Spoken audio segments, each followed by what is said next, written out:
Hello and welcome to the Ice Guys. This is the show that takes you into the world of the National Hockey League. Every game, every day, from a betting perspective.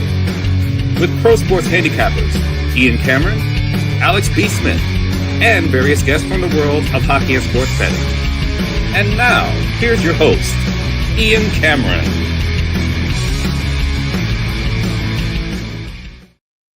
Welcome to the Ice Guys, Saturday, December 28th. Ian Cameron and Terry Edelman is back for a second straight day, and we are here with a huge Saturday slate, 11 games coming up.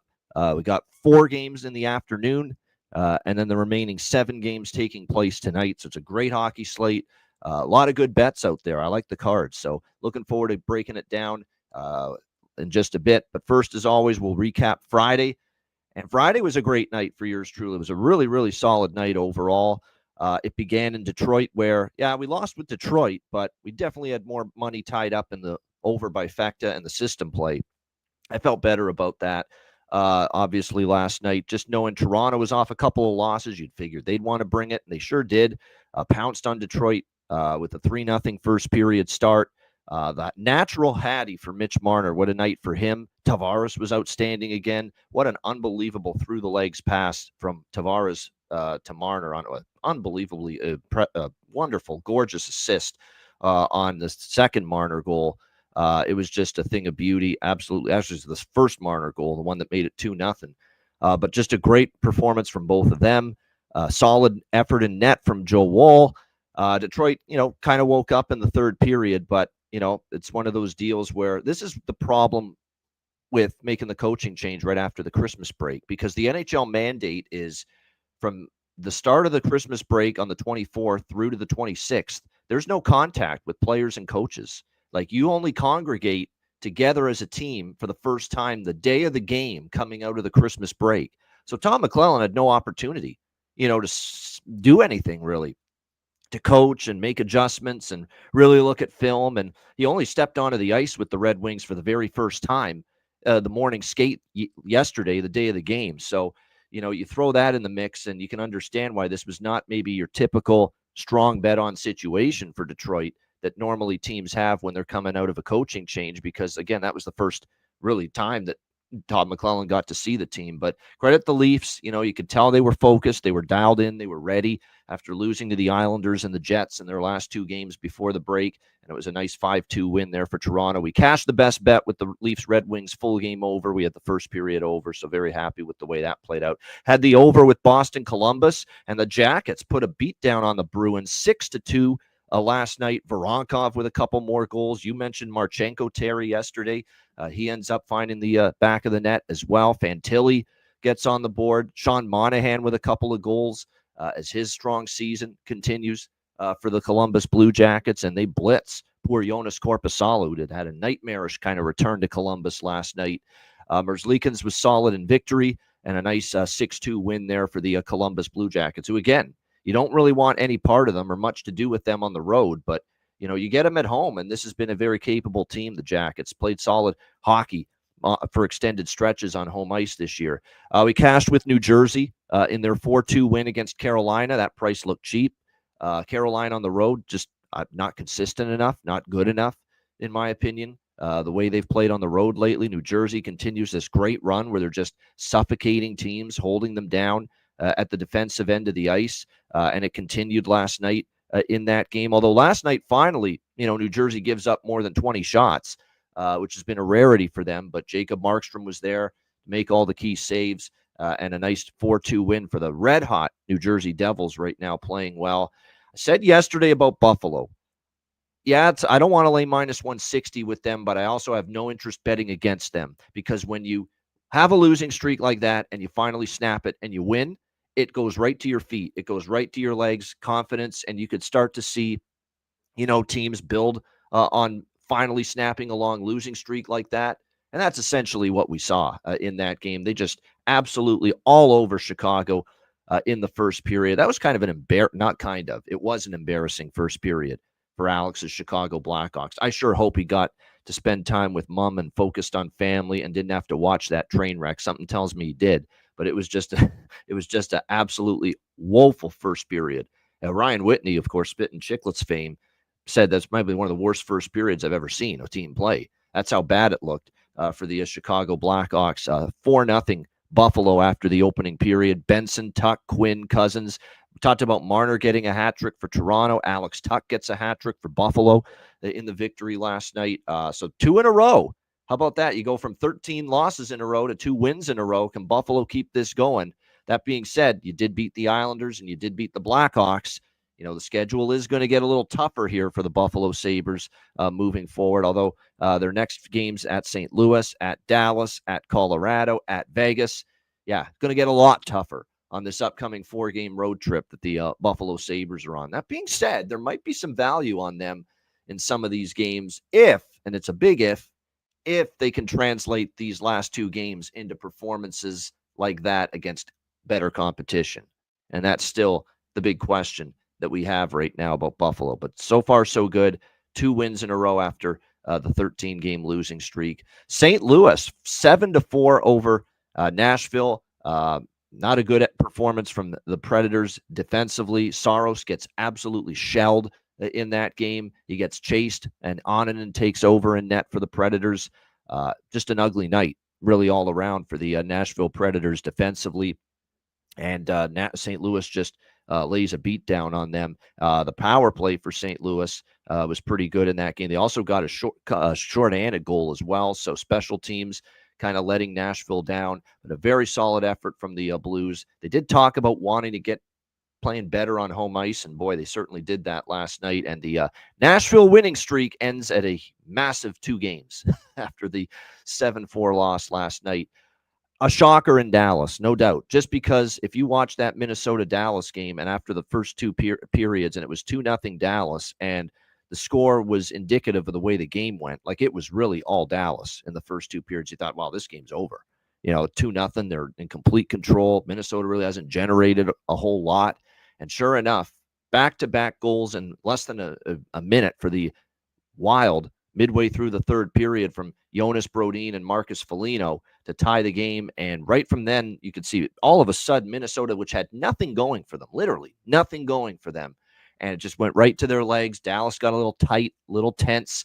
And the next thing you know, we go to overtime.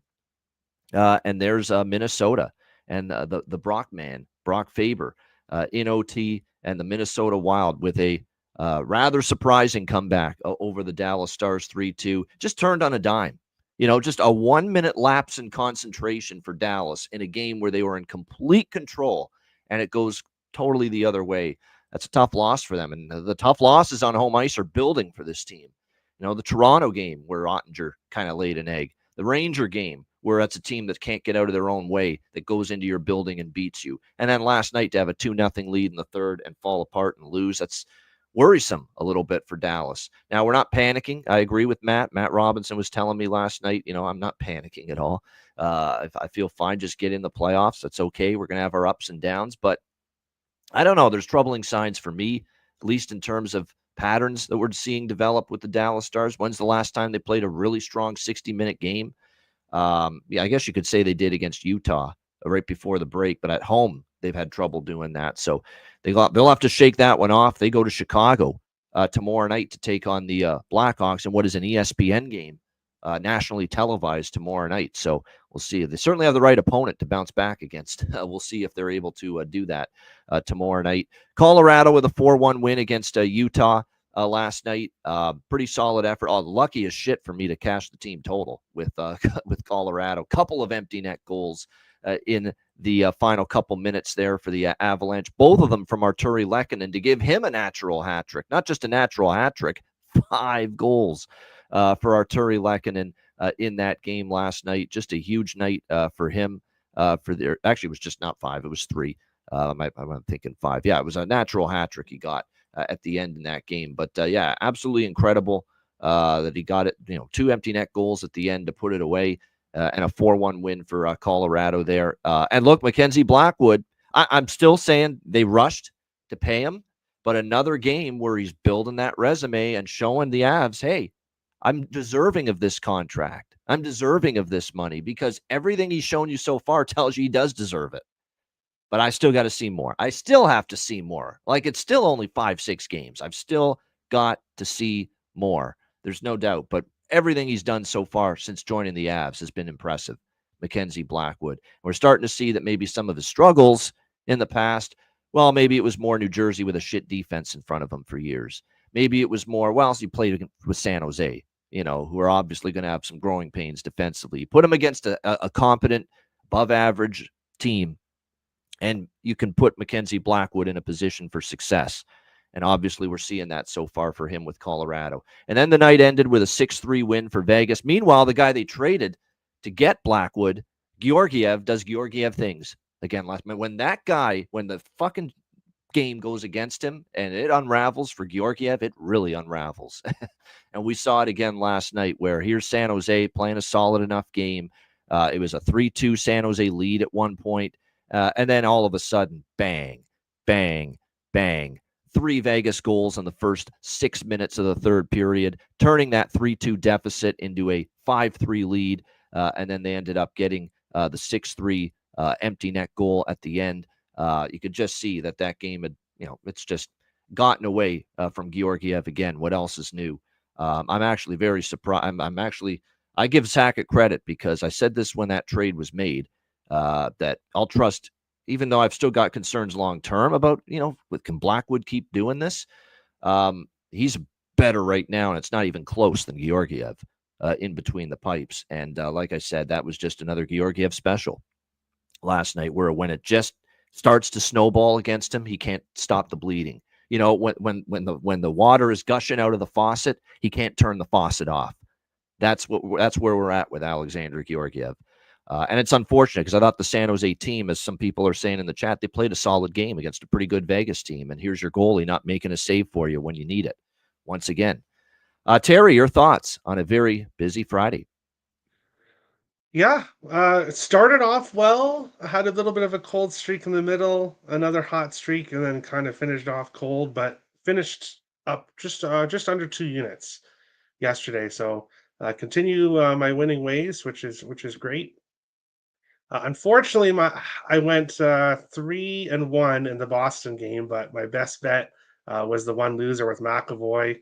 Marchenko continues to produce in the power play. Dmitry Voronkov point was just really easy. 3 points for him. Elias Lindholm cashed, so that was great. The Devils game, the Devils won for me. Luke Hughes got a point. Sebastian Aho had a really, really bad game. So we'll obviously talk about him coming up later on in the show, but a really bad game from him. So I'm looking for him to bounce back today, potentially.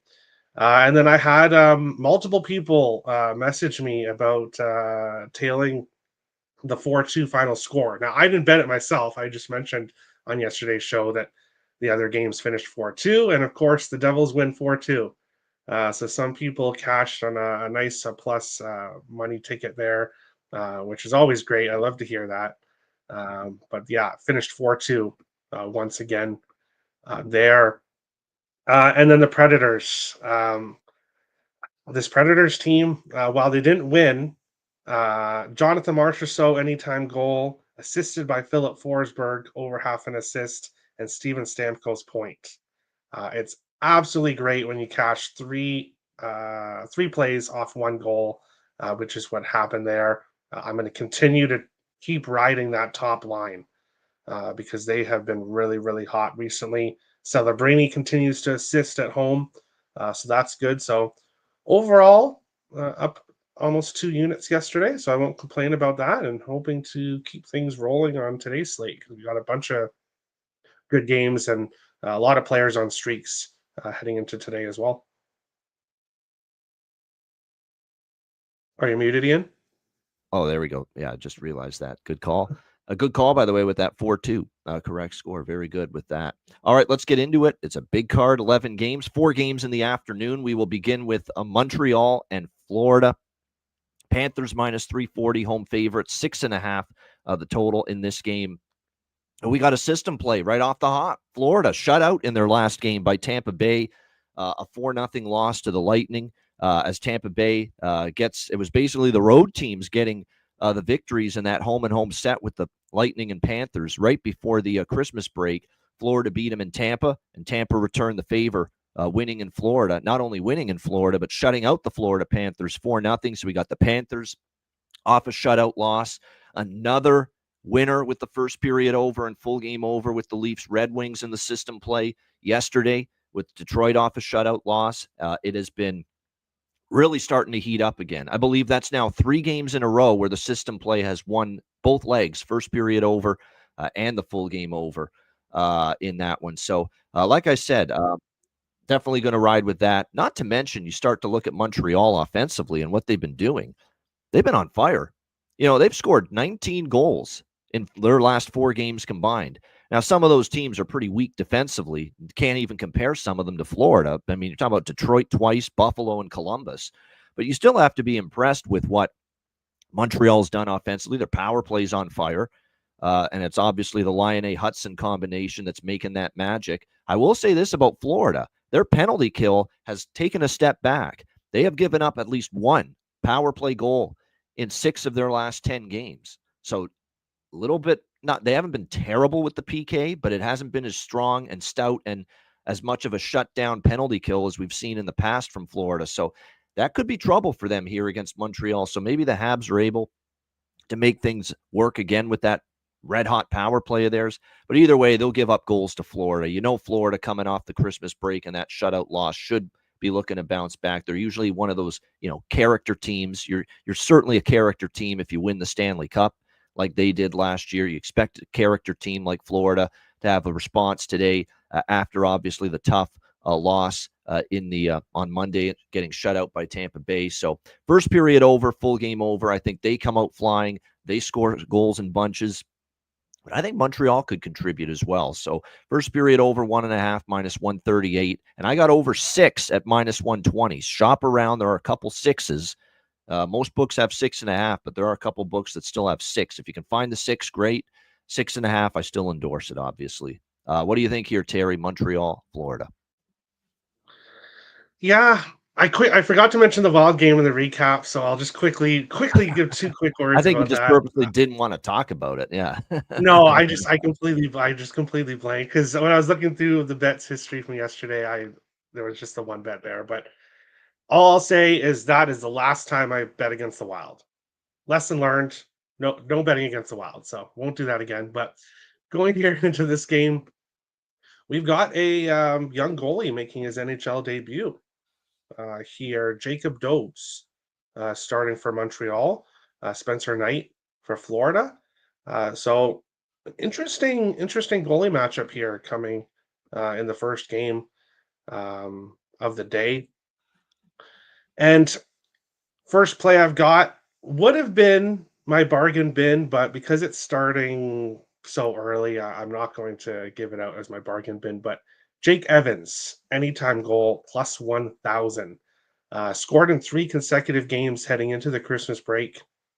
Playing really well for Montreal. Good call. Yep. He's also been racking up the points as well.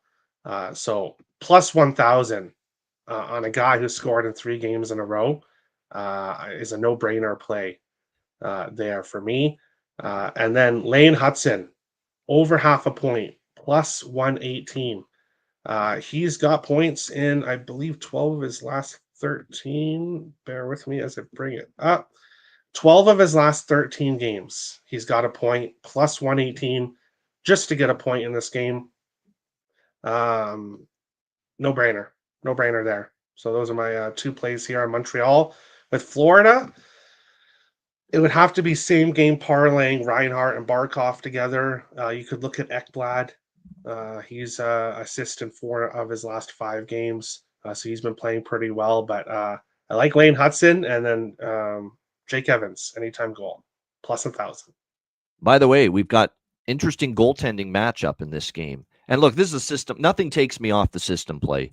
You could have any forward combos, defense, goaltending. I'm still betting the system play when it's as strong as it is. And like I said, the numbers now after last night with the Leafs Red Wings cashing both ends of it, first period and full game, we're now 38-22, 35-19, and 6. First period and full game over. So strong numbers. We've got Spencer Knight, though, in net for Florida, not Sergei Bobrovsky for this game. and called up from the minors because, look, they got to give Montembeault a rest. You got some back-to-back still coming up for Montreal. They're in Tampa. They're resting Montembeault for that game. Jakub Dobish has been called up from Laval, and he's been very solid at times in the preseason when he's gotten opportunity. I know he had a couple games in the preseason. He looked very good, but the fact remains now, because they've totally lost confidence in Caden Primo. In fact, I think it appears like my guess is I thought if they're going to put Dobish in there, they are going to have to put Primo on waivers. So that's probably what they're going to do. Like, they just have lost complete faith in Primo's had just a horrible year for Montreal when he's had the opportunity. Dobish has a 2.44 goals against, 910 save percentage in Laval. Pretty good numbers there. But again, now you're talking the National Hockey League and the Florida Panthers, the champs, off a shutout loss. So he'll probably be put to the test here by the Florida Panthers in this game. And yes, good point by Ace Plus Money.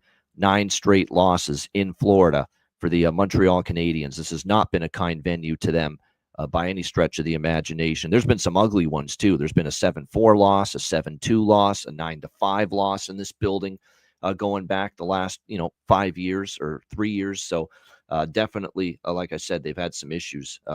Montreal in this building. All right, Seattle and Vancouver. Vancouver minus 135 favorites, 5.5 the total here in this game. Big news for Vancouver is that both Quinn Hughes and Elias Pettersson look doubtful for this game. And obviously, you're talking about your captain, guy that plays all those minutes, every situation. You take Quinn Hughes off that blue line, you have to make an adjustment. It's not just that he is by far the best defenseman. It's it's basically all the minutes in every situation he plays, and the fact that you have a blue line that is ill-equipped to pick up the slack. This is not a team loaded with defensive depth, the Vancouver Canucks, not by any stretch of the imagination. So that's a big loss to have Quinn Hughes out. It looks like Elias Pettersson is out. And yeah, you'd probably yawn. No big deal. The way his season's gone overall that he's not playing. But the problem is he's coming off maybe his best game of the year. Monday night when they beat San Jose. He got 2 goals. Crowd was really getting behind him. Happy to see him find the back of the net twice in that game. And just when he has probably the best game he's had in ages, now here he is out and probably not playing this afternoon against the Seattle Kraken. I really like this situational spot here for Seattle. Okay, they were awful going into the Christmas break, flat out. Okay, no, everyone knows that. They were just a brutal stretch for them going into the Christmas break. But sometimes when you're struggling, you can't get out of your own way. You're just reeling and you're losing game after game. And we saw that, the 5-game losing streak going into the break. You need the break to hit the reset button, get away from the rink for a few days, spend Christmas with family, just hit that reset button and come out kind of mentally and physically recharged. And it wouldn't shock me to see Seattle come out that way here in this game today. Not to mention, Vancouver's very vulnerable here. No Pettersson, no Hughes. We talk about the consistency problems with the Vancouver Canucks. When is the last time Vancouver's won 2 home games in a row? That's another thing. Go back and look. They beat Columbus at home. They lost to Tampa at home the next game. They beat Florida 4-0 in a shutout at home. They lost 5-1 to Boston the next game at home. They've had issues putting 2 wins in a row together, especially here in their home rink here at Rogers Arena. That concerns me. I like how this sets up for Seattle. Come out strong, clean slate, put the struggles before the break behind you. And I think Seattle's live in this game against a depleted Vancouver team. So I like Seattle here, plus 115. And I'm also on the over here, 5.5. 9-1 to the over in the last 10 meetings between the Kraken and the Canucks. It has been a strong, very strong over series history. With Seattle losing the way they did, I expect them to have massive aggression offensively right from the opening puck drop. And we're only talking a 5.5 total in this game. 9 of the last 10 meetings have gone over the total. So I like over 5.5, and I like Seattle here, plus 115, coming out of the break to clean the slate, wipe it clean. It's a good spot because you're going to get desperation and urgency from Seattle. You at least should, given the way they went into the break. And Vancouver's vulnerable with all the injuries, in my opinion, and not consistent enough at home. What do you think here, Terry? Seattle, Vancouver. Well, I'm glad you really like this game because I don't have any plays here. This one is so difficult for me. The Canucks, I can't back them at home. at minus 135 with how they played at home this year, especially without Pedersen and Hughes. That's just two massive pieces to the lineup, especially offensively. So I guess I kind of want to take the over, but who's going to Oh, that score in does this concern game? me about the over for sure. No doubt is the fact that Vancouver's got, Hughes, he starts everything. Starts the rush, quarterbacks the power play, factors in on a lot of the offense, or at least quite a bit of it for the Vancouver Canucks. So that's the concern about the overs. JD with the good stats there. You're right. Vancouver first period over. Overall, they've been good. I might turn this into an over by Fecta, but I like the full game over more. But I probably will turn this into an over by Fecta. Smaller on the first period over, more on the full game over, along with Seattle in this game. Yeah, but go ahead, Terry. Continue. Yeah, so I love the past history stats. That's one of the big part of my capping, especially when looking at division rivals and that kind of thing. So I do like and Grubauer's in net for Seattle. So I do really lean towards the over, but this Kraken offense, I don't understand because yeah, they don't have a lot of superstars, but they have a ton of depth. Yeah. They have guys that should be able to score, but they just don't. So this game is just tough. I could see Seattle winning, but I don't want to back them with Grubauer and net. I really lean towards the over, but I could see the Canucks scoring one goal and this game staying under. So this is just not one of the games on today's slate that I have a good feel for. So I'll pass here. Yeah, I agree with Cuban Wayne Gretzky.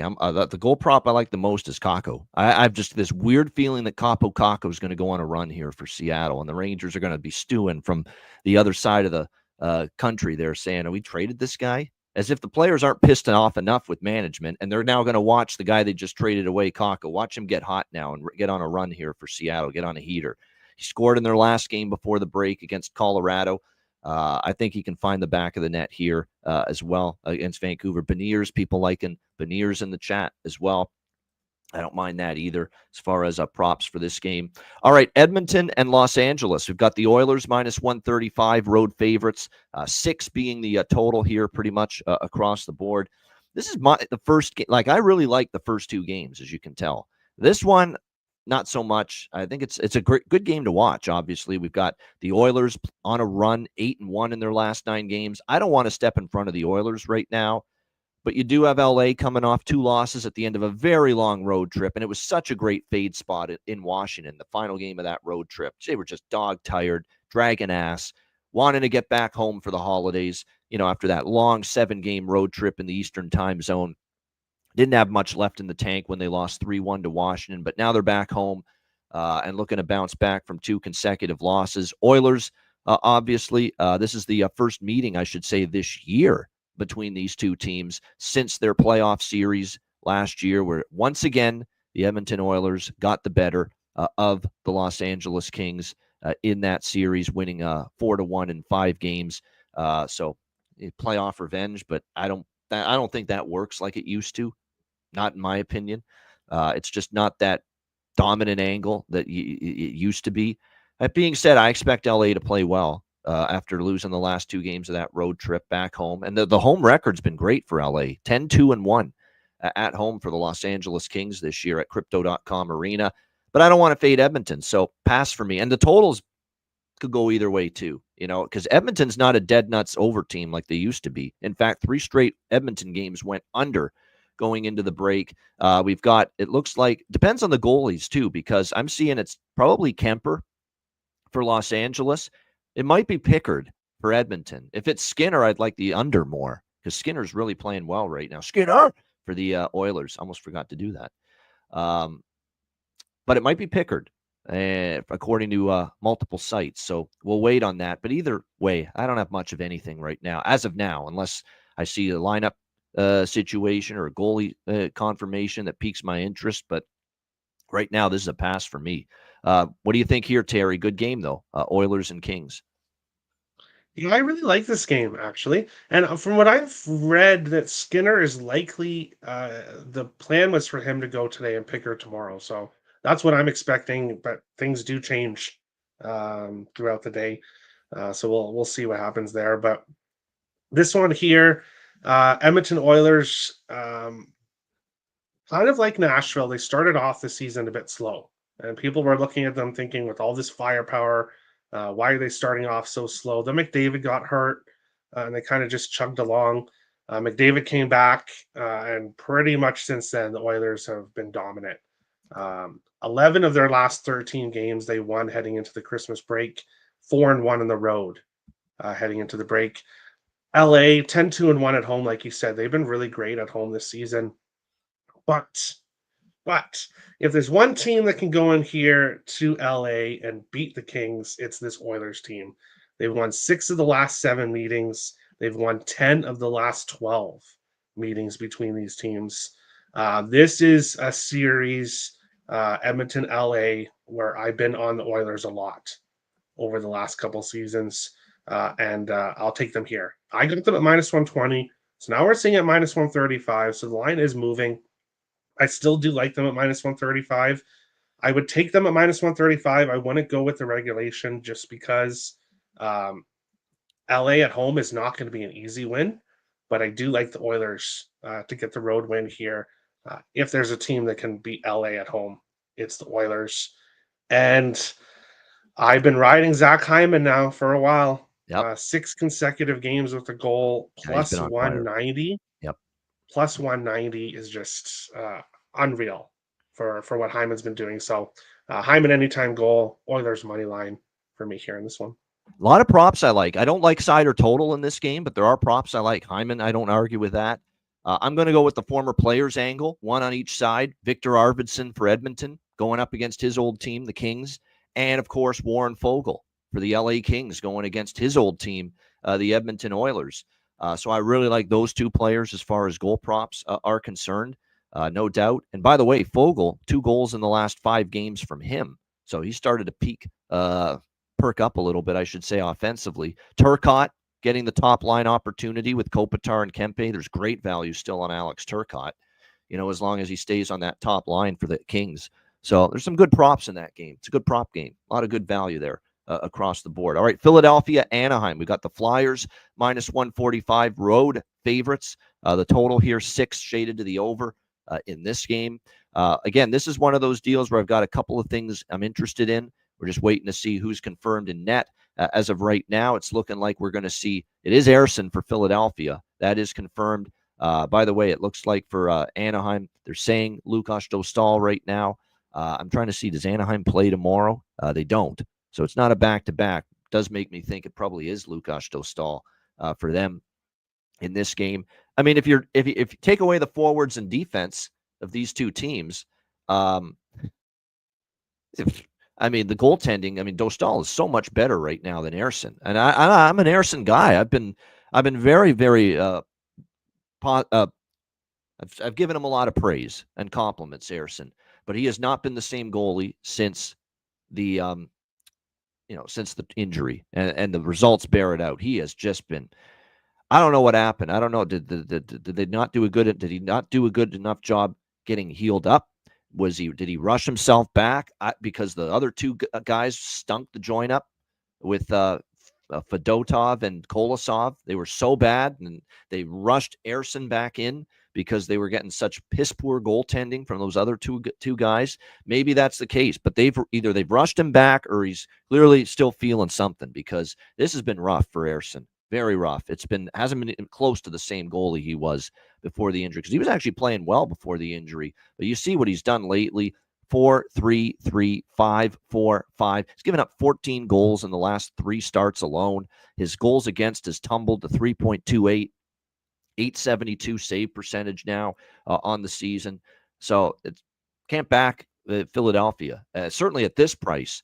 Considering the struggles in net and Ersson's struggles. Can you get there with Anaheim? Maybe, if Dostal's in net. And look, Anaheim did win 3 of 4 prior to the Christmas break, including a big-time comeback 5-4 win in a shootout against Utah, which was very, very impressive. And actually, look at this team on home ice. They beat Winnipeg.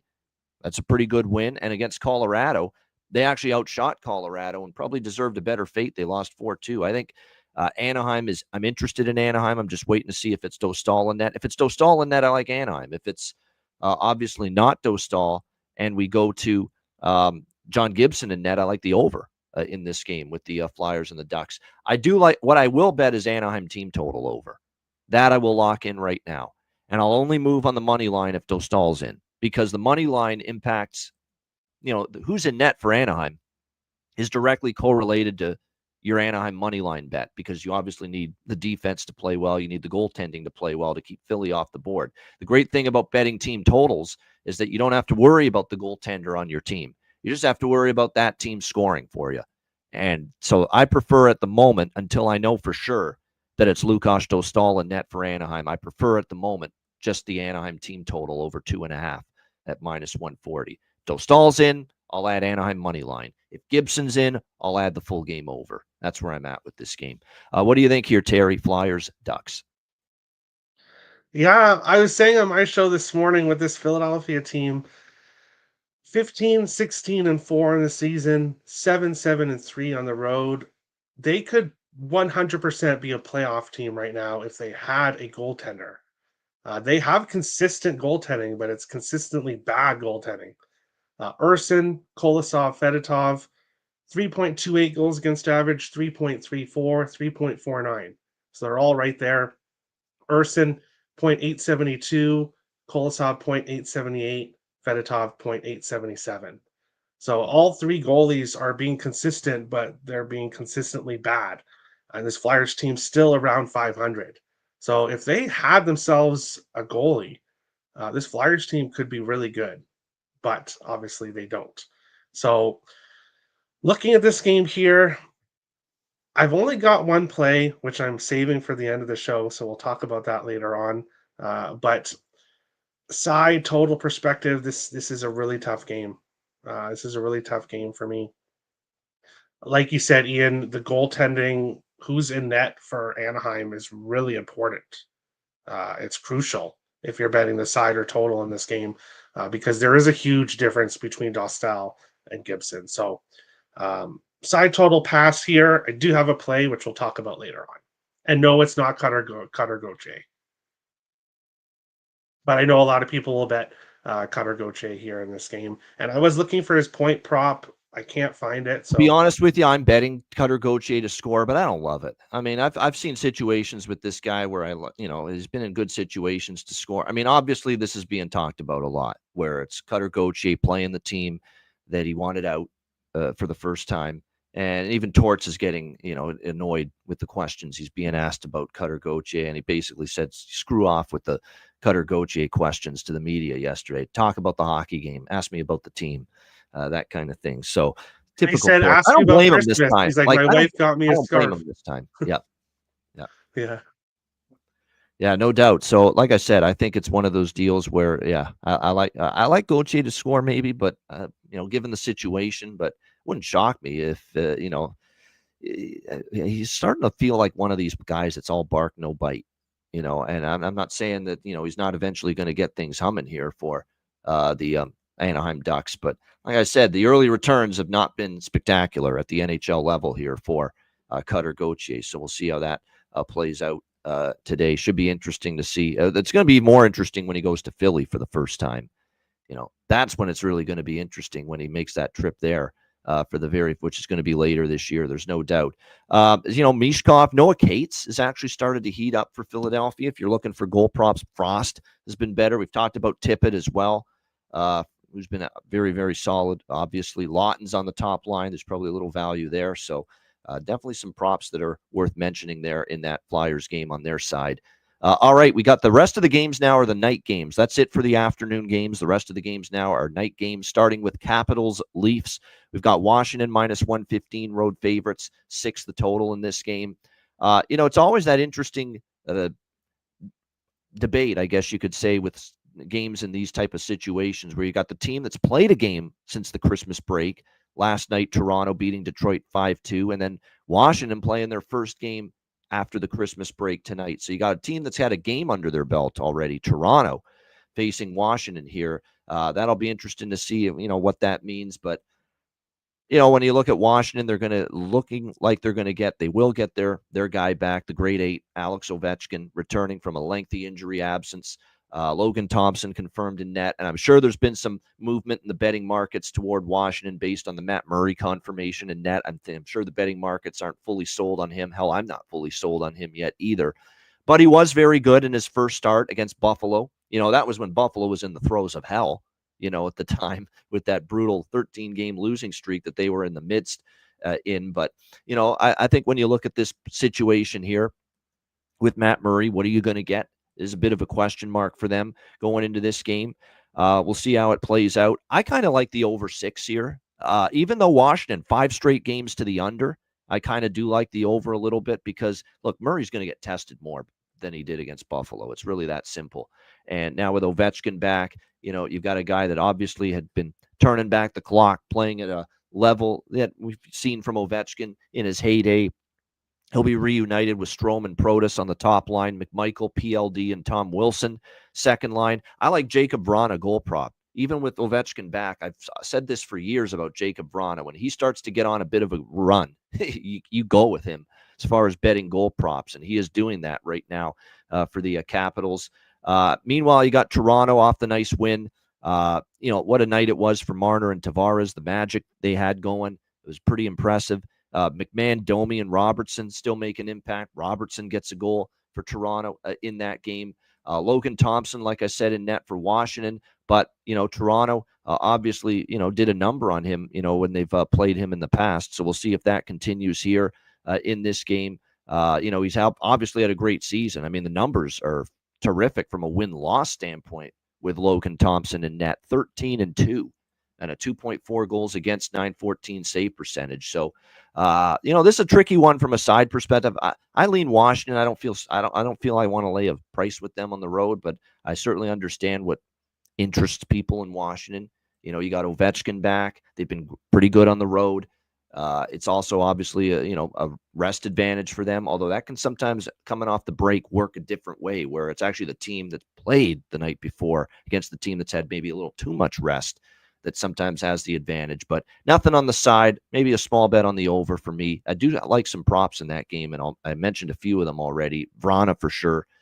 Anyone from that third line for the Leafs worth a look as well. And like I said, Protas playing with Ovechkin and Strome. Protas continues to be such a really, really solid, goal prop candidate for Washington. I mean, that's true too. Po Buddy's Nerfic. Fade star players return. If you buy into that, you're on Toronto here. It's very possible. A lot of variables with the side where it's half the variables support one side, half the variables support the other side. It's kind of what I see here with this Capitals Leafs game. But again, a very good game to watch for sure. What do you think here, Terry? Washington, Toronto. Yeah, I pulled the trigger on a side here. Give me the Capitals. Yeah, it's not really because of Ovechkin. Yes, Ovechkin coming back is great. But I like this situational spot for the Caps. 23-9-2 in the season and 12-5 on the road. They've just been fantastic all season long, this Capitals team. Logan Thompson, as he said, 13-2-2 in the season, 2.40 goals against average, 914 save percentage. And the road team has won both meetings so far. Leafs won 4-3 in overtime at Washington, and then Capitals won 3-1 in Toronto in December. I think this is a 3-game series, and I think the road team wins all 3. I like the Caps here. And when it comes to Murray, yes, he did get the win against Buffalo, but he still gave up 3 goals to the Sabres and 889 save percentage, stopped 24-27 shots. So, yeah, he played okay, but I think the Capitals are going to give him a much tougher test here in this one. So, Capitals, I like them here at this good price. Toronto, especially beating Detroit. It was looking like it was going to be a dominant win, and then they kind of let Detroit come back a little bit. Towards the end there, obviously not enough to get within 1 goal or anything, but the Red Wings did score there late. I think the Leafs now traveling across the border, coming home. I think this Capitals team is ready, and I like them to win this game. The most consistent player for Washington, which is just shocking, is Pierre-Luc Dubois. He's been the most consistent player for the Caps, a point 8 of his last 9 games. So I would look at Pierre-Luc Dubois. Of course, now with Ovechkin coming back, the lines are going to move a bit. So no player props here for me in this game, but I like the Caps to get the win. And I wouldn't be surprised if this goes to OT. So it could be a good draw spot. There you go. You're down with PLD. Yeah, you know me. There we go. Liking Pierre-Luc Dubois here for the Washington Capitals here. Yeah, I mean, this is probably one of the better stretches of more consistency, I guess you could say, that he's had in quite some time. And we'll give him credit for that. But again, you got to sustain it. You got to maintain it, and, you're getting, still a good amount of money. You got to be able to show that you can get the job done, game in and game out. We'll see if he can continue to maintain. You're right. There's definitely you're seeing a little bit more of a determination factor with his play lately. He's got to be able to show he can continue to maintain that moving forward.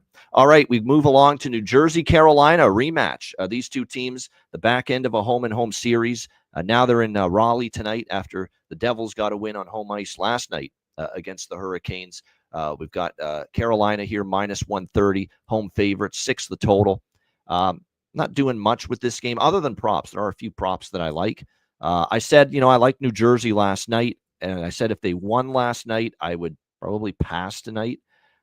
It is certainly revenge spot. Carolina back home where they've been better than they've been on the road. Obviously, a lot of their damage has been at home, so I can see Carolina winning this one. But I don't want to lay a price against Jersey right now, even with Carolina in revenge mode. I mean, New Jersey's playing great hockey, really, really good. Really good at both ends of the ice. Their special teams have been good. Markstrom's been rock solid in net. And I know tonight they're probably going to go to Jake Allen, but Carolina's going to go to their backup too. We're going to probably see Dustin Tokarski get the start in net. So I think it's kind of a wash. Last night's game went over. I kind of think the second game maybe stays under. We get tighter defensive game, but am I betting it over with Tokarski and Allen? No. So it's not much for me here other than some props. What do you think here, Terry? Devils, Hurricanes, part 2. I'm so torn on this game. I want to take the over 6 and almost did pull the trigger on the over 6. Obviously, as I said in yesterday's show, all 3 meetings have finished 4-2 for the home team. So if you want to go with the Canes, I just don't like the way the Canes are playing right now. And I like how this Devils team is playing right now. So when it comes to a side or total, I haven't got anywhere yet. I was close to pulling the trigger on the over 6, but I could see this being, like you said, a little bit more defense being played here. And I don't know how much the Canes score here, but they do play much better at home. And it's Allen versus Tokarski. So I really do want to go with the over. I really do want to go with the Devils, but I just haven't pulled the trigger yet. I am going to the same game parlay I took yesterday. Jack Hughes to get a point, Jesper Bratt to get a point, plus 105 at Bet365. Those two guys just continue to roll for the Devils.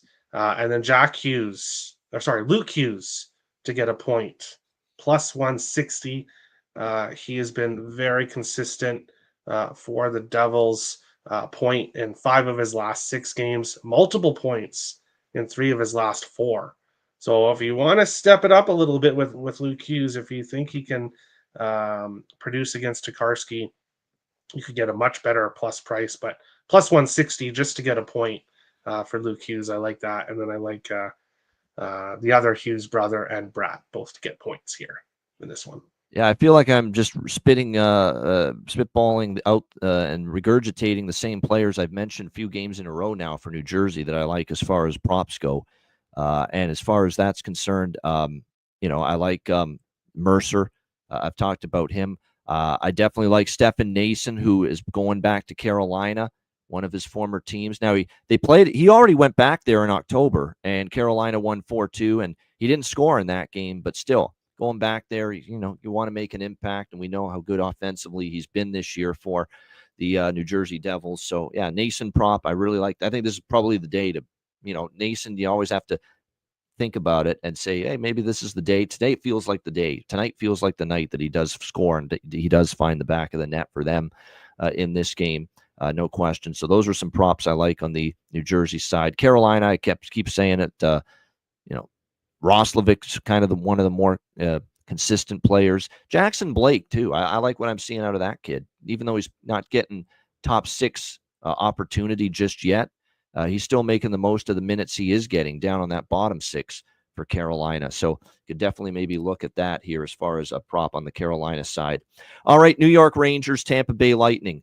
Tampa Bay minus 160, home favorite, 6 the total in this game. I guess if you wanted to make a case for the Rangers, you could say the Christmas break could bring to them what I said it could bring to Seattle earlier, that when you're slumping, you can't get out of your own way. You need the break to hit the reset button. I don't buy it, though, with the Rangers, quite honestly, like I do with Seattle. Seattle's played hard. Seattle's played with some passion. Seattle's played competitively in a lot of their recent losses. I can't say that about the Rangers. They embarrassed themselves against New Jersey, and they continue to embarrass themselves game in and game out. This is Tampa team total for me. I don't want to lay minus 160 with Tampa, but this is Tampa team total for me, over 3.5, plus 100, plus 110. It's a really good price, a really good number on that. How do you trust the Rangers to stop anybody, any decent team, any good team from scoring right now? Because they've hung out. It's not even all on Shesterkin. They've hung them out to dry. That 5-0 game was terrible. We'll see how they bounce back here. I'm obviously on the system play here as well with the Rangers off the 5-0 shutout loss. So first period, full game over with Rangers Lightning as well, with the Rangers off that shutout. So system play in effect. So there you go. System play, first period over, full game over. And I'm going to tack on a little Tampa team total over 3.5 here as well. Terry, what do you think here? Rangers Lightning. This Rangers team, I have their point total over 100.5 points, and they started the season off really well, just like where they were last year. And I thought, okay, I'm rolling to an easy win here, and then the wheels fell off the bus. What has happened to this Rangers team? Losing 5 of their last 6 before the Christmas break, 13 of their last 17 games they've lost. 4 of their last 5 losses were by multiple goals. And meanwhile, you've got this Tampa Bay team 10-5-1 at home. They won 7 of their last 9 heading into the Christmas break. All 7 wins were multiple goal wins. Give me Tampa Bay puck line. I locked it in plus 165 yesterday. I'm seeing now plus 150 is the price, best price to get the Lightning. You got to continue to fade this Rangers team. I think this Tampa Bay team comes out. I think they win this game by multiple goals. When it comes to player props here, I was riding Jake Gensel anytime goal. Kind of cooled off the last couple of games. For me, it would be parlaying Kucherov point and Gensel together. Brandon Hagel point and 5 of 6. So there are guys producing for the Lightning. For me, it's just I think they win by margin here, so I'll take them. Lightning minus 1.5 here, plus 165. Oh, you're muted, Ian? Yeah, it's just a difficult case to make for the Rangers. So we got lots of football going on, so we're punching in last-minute bets here with these bowl games, and there's college basketball going. So don't mind me. That's why I'm looking down right now. But, yeah, I'm with you. I like system play, too. Obviously, Rangers off a shutout loss, but so first period over, 1.5, full game over 6, but also that Tampa Bay team total over 3.5 here. Which I think is a great price, plus 110 with that team total here on the Tampa Bay Lightning. So very, very good stuff there indeed. Yeah, as far as props, I mean, I'd be scared to bet any Ranger props right now.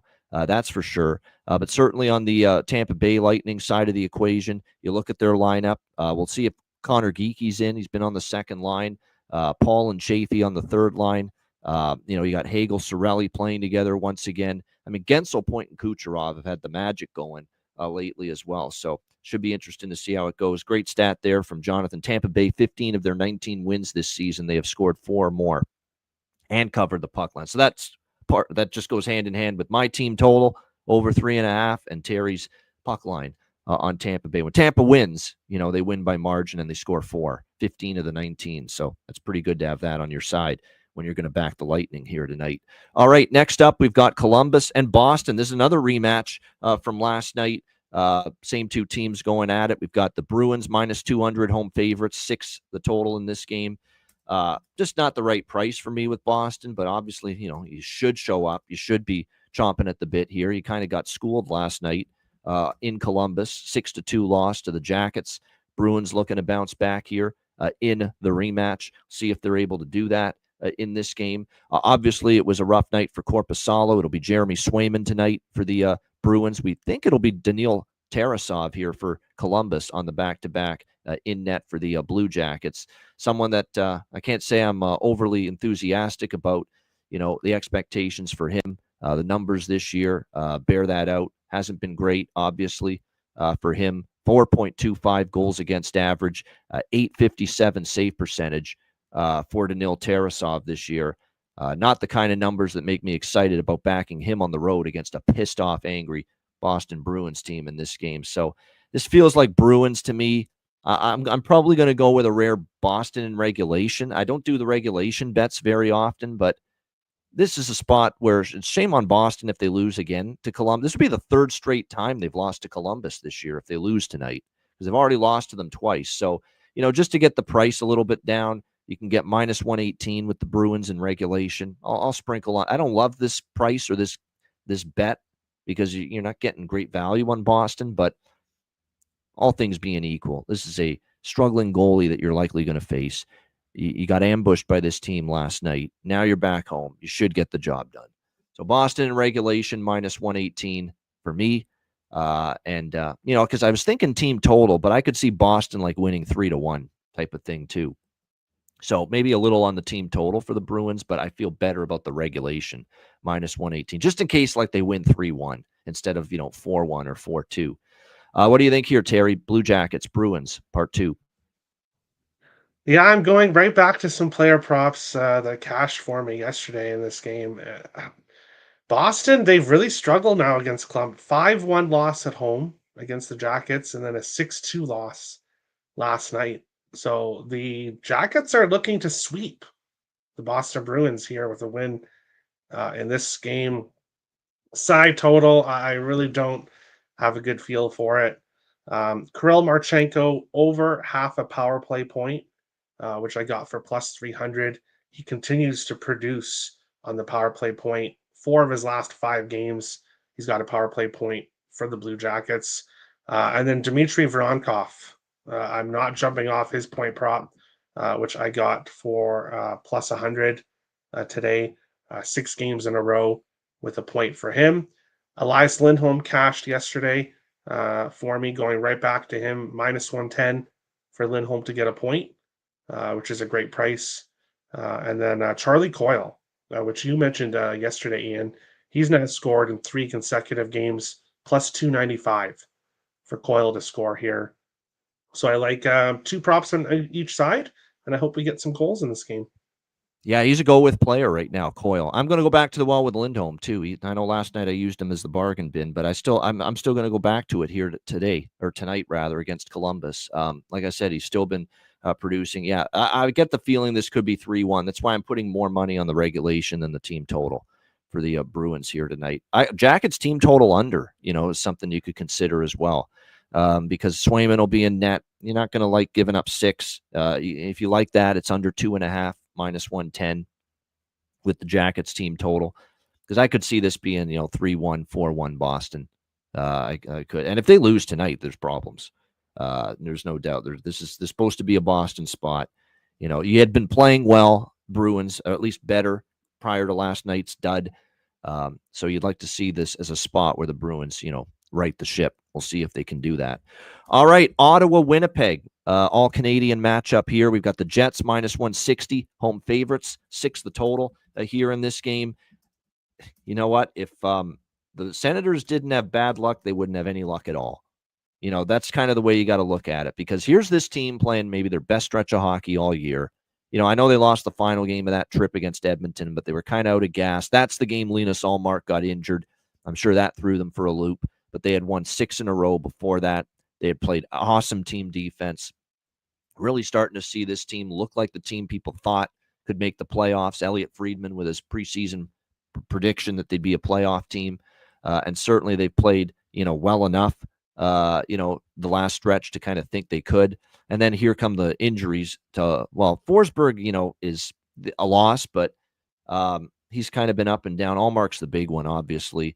And now he's going to miss, a decent amount of time. It looks like at least until the end of the road trip that they're on, as they're back on the road, of course, coming out of the Christmas break, just like they were on the road going into it, because the World Juniors are not, they're not vacating the building in Ottawa until, long time from now, still a couple weeks away. So, like I said, Ottawa, that's just brutal timing. Let's see what we get from Mad Sogard. He's going to get the start. He's a guy that's played a lot of hockey in Belleville. He's someone that at the NHL level, he got into a game back in October against LA. It was one of those it was that crazy 8-7 game. It was a holiday Monday afternoon game. He got into that game and he gave up 4 goals on 17 shots.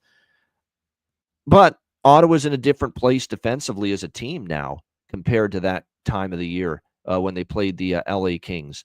They are playing better team defense, and boy, they're going to have to rely on it now because they need to do everything in their power, to help out this young goalie whose numbers at the NHL level have been, not great, and that's putting it mildly. 3.08 goals against in 2 games in 2021. He had a career-high 19 games in the NHL in 2022, Sogard. 3.32 goals against, 889 save percentage. Last year, he had 6 games played, 4.04 goals against, 859 save. Like, the numbers are really, really rough for Sogard here. That being said, I think first game on the road, tighten things up defensively. Ottawa's done a better job of that lately. I'm going against this grain here of Winnipeg, and I know Winnipeg played great. 4 or 5 wins going into the Christmas break with wins against Montreal, San Jose, Minnesota, and Toronto. That was a game that I feel bad. I'm almost upset that I wasn't on Winnipeg on Monday because the Leafs were the team that handed Winnipeg their first loss of the season, and you could tell they kind of wanted redemption for that, the Winnipeg Jets, and they played like it. I'm going to sprinkle on Ottawa here. I am. Not with a boatload of conviction and confidence, especially knowing Sogard's struggles at the NHL level. But you're going back on the road here. You're playing a Winnipeg team that, went into the break feeling themselves, playing good hockey. Are they going to be razor sharp and rock steady here coming out of the break? We'll have to see. Keep in mind, the last time Ottawa took the trip here to Winnipeg last March, Sens got a big win as an underdog, 3-2, basically as a big underdog in that game. So, like I said, I think there's definitely, because of the Ullmark absence, this line's probably higher on Winnipeg than it should be with them as a favorite. So I'm going to dabble in Ottawa. Again, not best bet material, clearly, because I want to see how this young goalie goes. But if they play the team defense that I've seen from Ottawa on the first half of this road trip before the Christmas break, they're going to give themselves a chance to hang in this game and maybe even steal it. So, yeah, I'm going to sprinkle on Ottawa here, plus 140. A little overpriced, a little too much of an overreaction, in my opinion, to the Ullmark absence and situation with that. Terry, what do you think here? Ottawa, Winnipeg.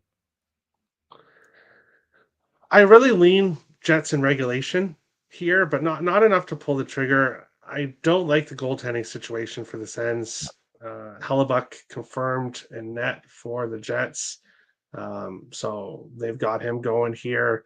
The Senators play the Wild tomorrow. So I'm rooting for the Senators for you, Ian, because obviously every game the Jets lose helps out the Wild. I do lean with the Jets in regulation. I'm not liking it enough to pull the trigger. Ottawa has played very well heading on this road trip and heading into the Christmas break. So no play when it comes to the side. I am taking Gabriel Velarde over half a power play point at plus 230. He is a power play point in 4 of his last 5 games. The Jets' power play is extremely dangerous. If you want to look at Kyle Connor, it's been rolling points in 4 of his last 5. He's got a power play point in 5 games in a row. So Kyle Connor and Gabriel Velarde are the two players I look at, but my only play Velarde over half a power play point in this one. Yeah, I'm going back to Mr. Who Parlay Pinto, of course. Shane Pinto's been great on this road trip for the Ottawa Senators as far as offense is concerned.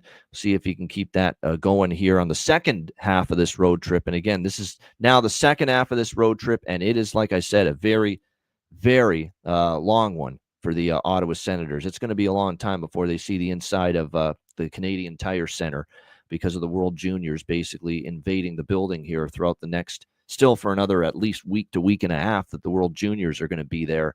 So it's, like I said, it's going to be a long road trip, and there's still several games to go for Ottawa on this trip. But yeah, that's definitely the prop I like the most here as far as Ottawa goes, with Pinto, like I said, playing some of his best hockey now of the season offensively. All right, two games left. We've got the Pittsburgh Penguins taking on the New York Islanders. We've got the Islanders minus 160, home favorites, 6 the total here, shaded to the under in this game.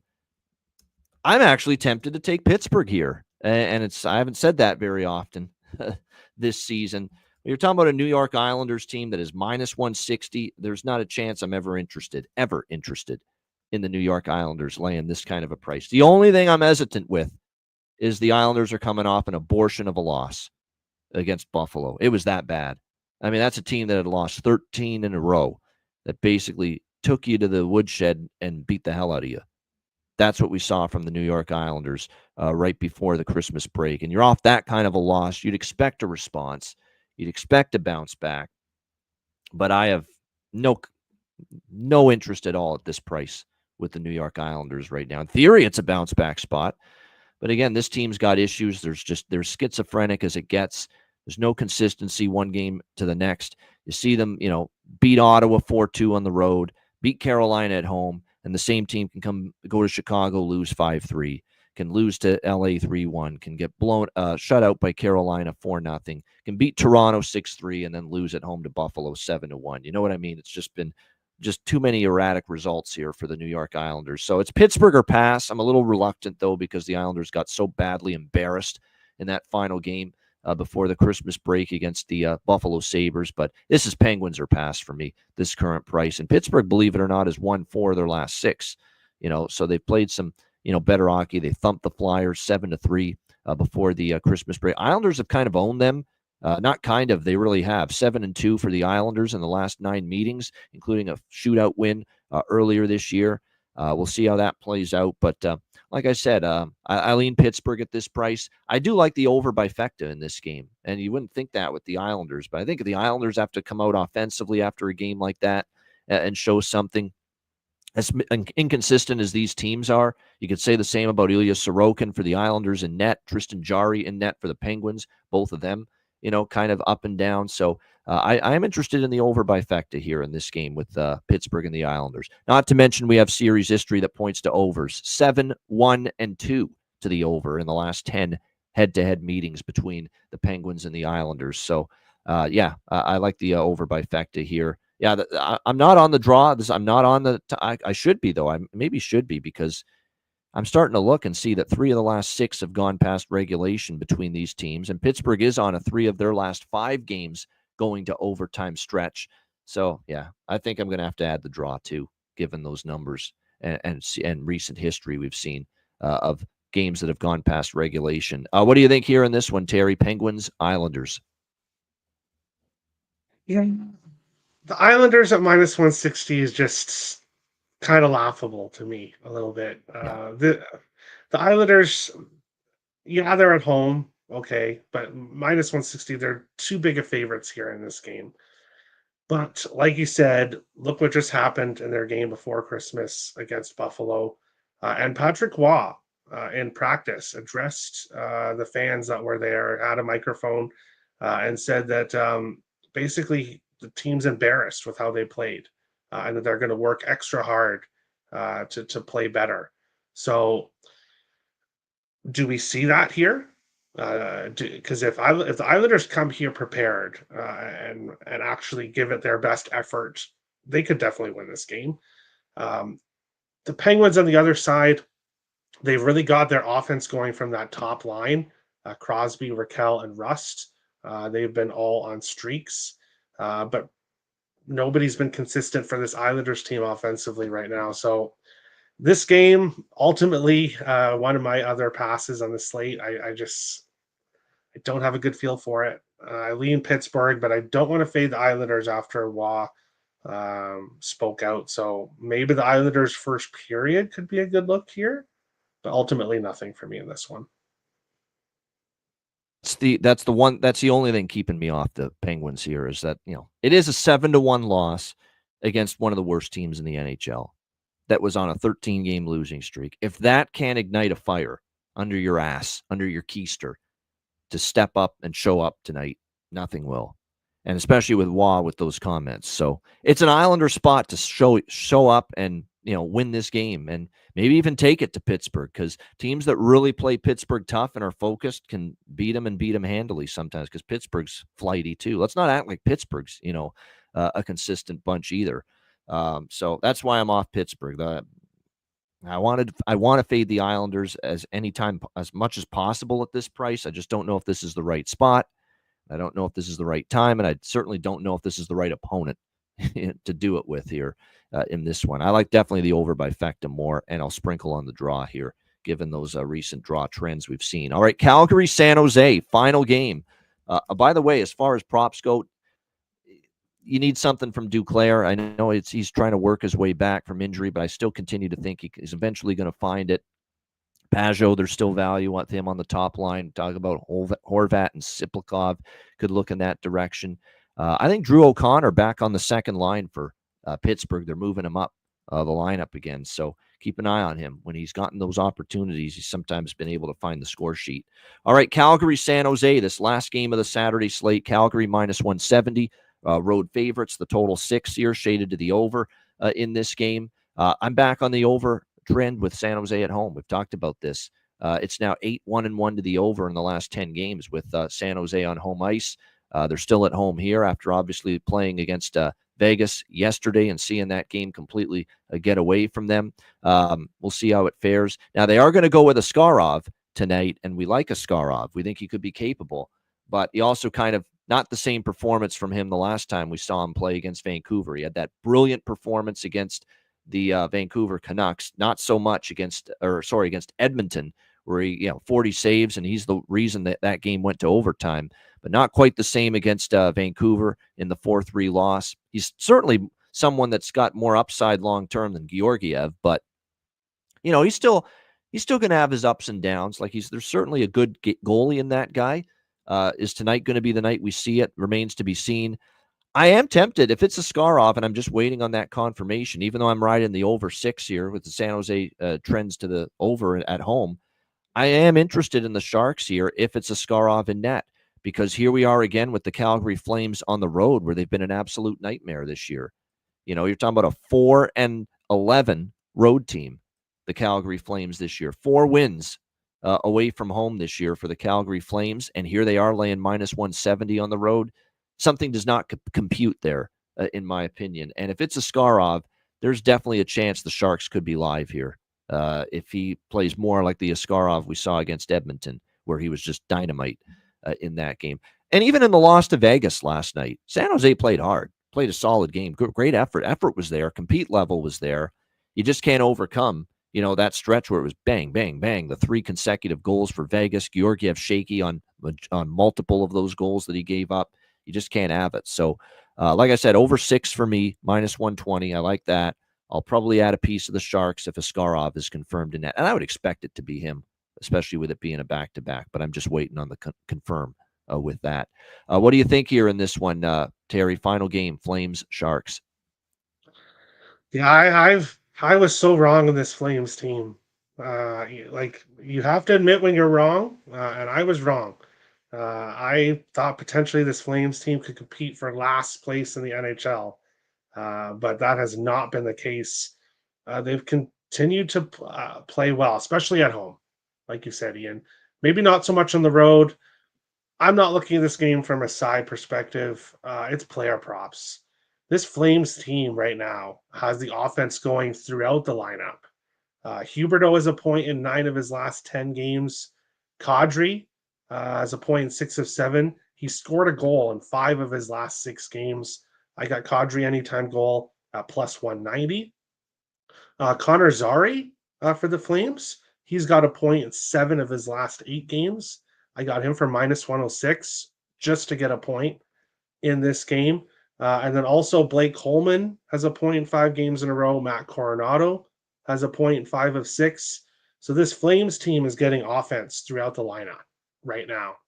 On the other side, Macklin Celebrini assist. I'm going to continue riding it. It continues to cashed for me last night. Beautiful pass to Will Smith. That's the future for the Sharks team. Macklin Celebrini assist plus 130. I'll continue to bet it. He continues to pass the puck and rack up the assists, so I'll take him here in this one. Yeah, I don't blame you. We're starting to see some serious magic right now with those two. There is no doubt with Celebrini and Will Smith. Certainly the foundation, two of the pillars of what will be the foundation for the San Jose Sharks moving forward. There's no doubt. But yeah, like I said, this has been quite the run of over. It's funny, and when I figured out just, whoa, wait a minute, this team's really, playing a loose style of hockey. Games are going over the total at home. When I first discovered it, I also realized that for the first 6 or 7 home games this year for San Jose, they were heavily going under early in the year at home. And now all of a sudden, since that, early part of November, it's been the complete opposite, where now it's this 8-1-1 overrun for the San Jose Sharks on home ice going into tonight. And we know Calgary has been a sieve defensively on the road. Their defense has fallen apart on the road more often than not. They've been flying over the total in their road games as well, quite heavily. So, yeah, over 6 is what I like here for sure, even if it is a Skarov. But if it is him, I'll add just a small little flyer on San Jose, because with a Skarov in net, I'm not convinced a 4 road win Calgary team on the season is deserving of minus 170 as a road favorite here in this spot. Shout out to everyone in the chat. Hit the like button. We appreciate it very much. Great show as always. Thanks for tuning in on a Saturday. And again, a reminder, make sure you sign up if you haven't already at patreon.com/iceguys. Just $10 per month. Again, goalie charts, totals charts. We're going to have exclusive live betcasts for Patreon members only beginning in January. We will have the betcast schedule probably announced by the end of this week or early next week regarding our free betcasts and our Patreon exclusive betcasts for January. So stay tuned for that. We'll have the dates announced in the very near future for that. So again, at least one, if not 2 of the betcasts in January will be Patreon exclusive. So a great time right now to sign up. We're almost at 200 Patreon members. So now's a great time to get on board with that. And of course, you get our daily sides, totals, and player props posted on the Patreon page each and every day. Just $10 per month. And again, your subscription goes a long way to supporting the show. $10 per month. Check it out now, patreon.com/iceguys, just $10 per month. And make sure you check out the store as well. Get your Ice Guys gear and your merch over at iceguys.myspreadshop.com. All right, we got Bargain Bin Special of the night and Best Bets coming up in just a moment, right after we hear from our great Ice Guys sponsors.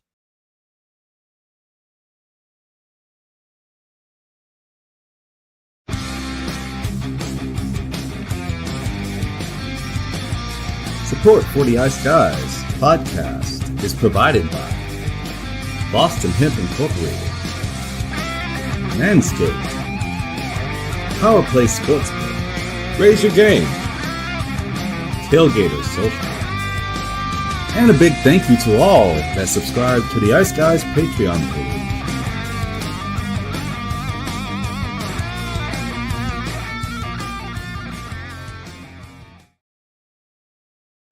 Everyone loves a perfect pair. Bacon and eggs. Thunder and lightning. Mario and Luigi. A hot dog with fries. Ian and Alex B. That's right. Everyone loves a perfect pair. So why not pair up your game nights with Boston Hemp? From exotic flower to concentrates and edible products. You'd be hard-pressed to find a better pairing than Boston Hemp and hockey. Check them out today at bostonhempinc.com. That's bostonhempinc.com. Boston Hemp Incorporated. the official smoke sponsor of the Ice Guys. Void where prohibited by law. Not available outside of the United States. Must be 21 or over to obtain products. Check your local regulations to see if Boston Hemp is available in your area. All right, shout out to all our Ice Guys sponsors, including, of course, Boston Hemp Inc. Make sure you check them out. 20% off all orders on the website using the promo code IceGuys at bostonhempinc.com. All right, bargain bin special of the night. Big card to choose from. Derry, what do you like here as far as bargain bin for this Saturday? Yeah, I was saving it here for them to show. Lando mentioned it in the chat earlier. Noah Cates for the Philadelphia Flyers, anytime goal, plus 550. He scored in 4 games in a row for Philadelphia. Minnesota boy, of course, playing great hockey throughout the season, especially right now heading into the Christmas break. So plus 550, Noah Cates, anytime goal, going for his 5th game in a row with a goal for the Flyers. There you go. I like it. That's definitely on my prop card. I mentioned it too with that Philly Anaheim game. Noah Cates, there you go, at a great plus price, looking to keep that consecutive goal streak going for the Philadelphia Flyers in that game. I'm giving you 2 bargain bins tonight because there's 2. Holy shit. There's 2 that I like equally on this board.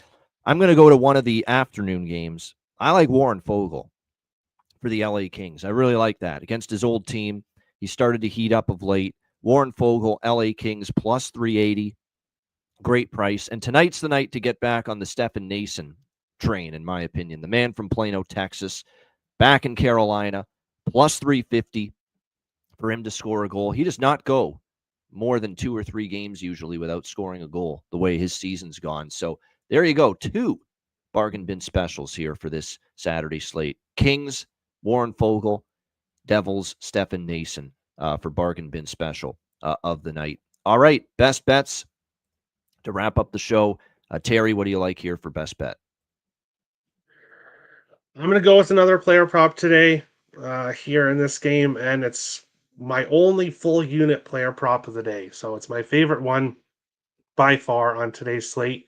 Give me Luke Hughes over half a point, plus 160. It's just a ton of great value for him.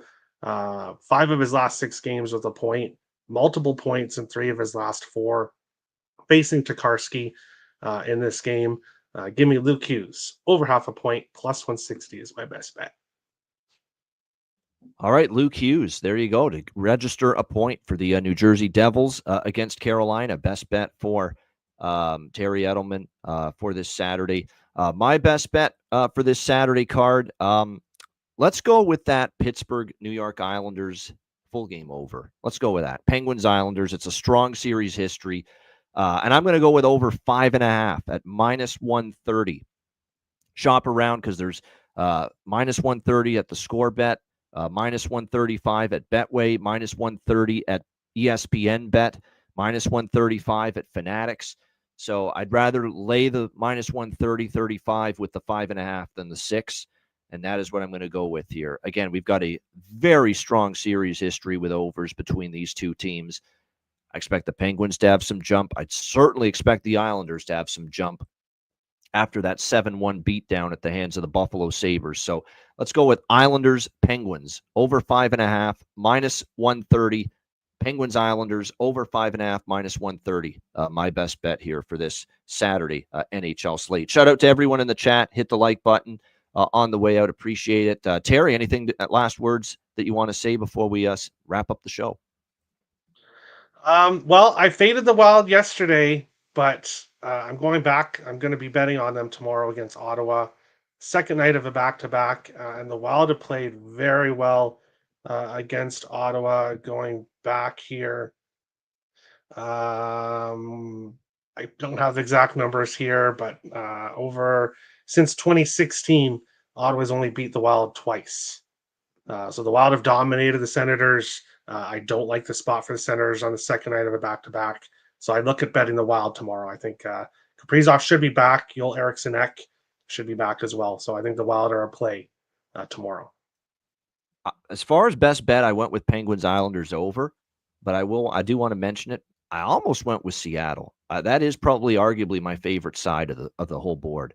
I just like the way it sets up for them. Struggling badly, but they were trying in a lot of the losses. You could tell the effort was there. It's just the results weren't there. And now they get a banged up, inconsistent Vancouver team. I think it's a really good setup for Seattle. We'll see if they can take advantage of it. Shout out to everyone in the chat. Make sure you hit the like button on the way out. Appreciate it very much. Hope you all enjoyed your Christmas, had a great Christmas, and obviously we've only got 3 more shows left in 2024 before we put a bow on another calendar year. But certainly a lot of NHL season ahead. And I've already been asked about this a couple of times, and I can confirm we will have shows, Ice Guys shows, throughout the Four Nations face-off. We will give you full handicapping coverage of the Four Nations face-off tournament in February when there's no NHL. So we'll still be on with daily shows during that tournament, breaking it down. All right, great stuff. Hit the like button on the way out. A reminder, the Ice Guys is live 7 days a week, Monday to Friday. Tuesday to Friday, 2 p.m. Eastern, Saturday, Sunday, Monday, noon Eastern. If you can't watch the show live, download the Ice Guys podcast in audio form on all major podcast platforms, Google Podcasts, Apple Podcasts, Spotify, Stitcher, iHeartRadio, Amazon Music, and more. Download the Ice Guys podcast when you can't watch the show live. For Terry Edelman, I'm Ian Cameron. Have a great Saturday. Enjoy the games and good luck, and we'll see you again tomorrow on Sunday, noon Eastern, for another edition of the Ice Guys.